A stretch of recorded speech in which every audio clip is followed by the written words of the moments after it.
Hey guys, it's David, and welcome to another episode of Right Politics. Today I wanted to talk about the police chiefs and police officers retiring earlier or quitting their job because of the tensions of the Black Lives Matter rioters and the calls to defund the police.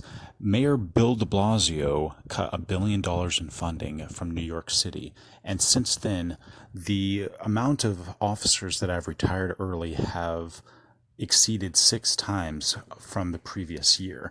The police chief in Dallas has resigned, and the police chief in Rochester, New York has resigned.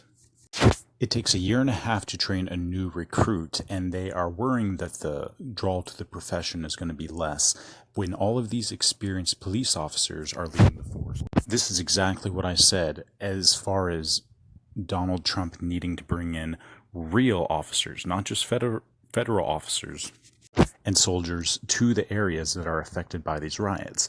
Because when the average population disrespects the police, the only way that they're going to see the light of day and actually obey order is if military is involved. Now, the police are tough guys. They're as tough as our military, but a lot of people do not look at your job as something that you would be willingly losing your life over. And that's why the average officer in these big cities are retiring early or quitting. We do not need the police department to be defunded. The police reform that they are talking about is actually defunding the police. What we need are police stations to fire and press criminal charges against those who defile their network of commands and completely not give them any special treatment. Do not get them leave with pay. You know, they should basically be on the streets homeless after doing what they do to racial profilers. But I want to say that the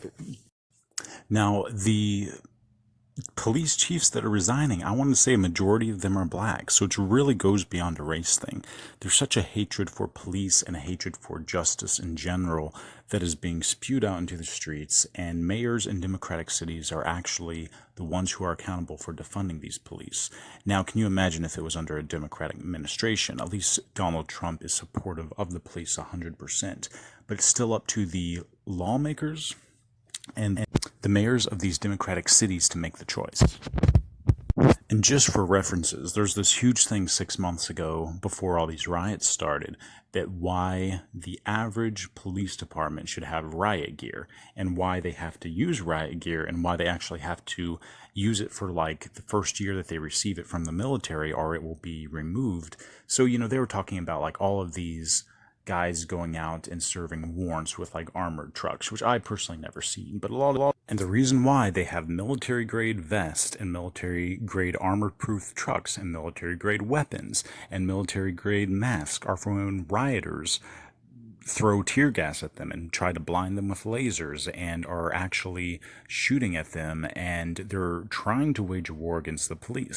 I read an article today that the left is planning on a civil war depending on the outcome of the election. So these are not mayors that are actually making these adjustments. These are the people. And the thing is, these Democratic mayors are actually supporting the organization that is behind all of this chaos.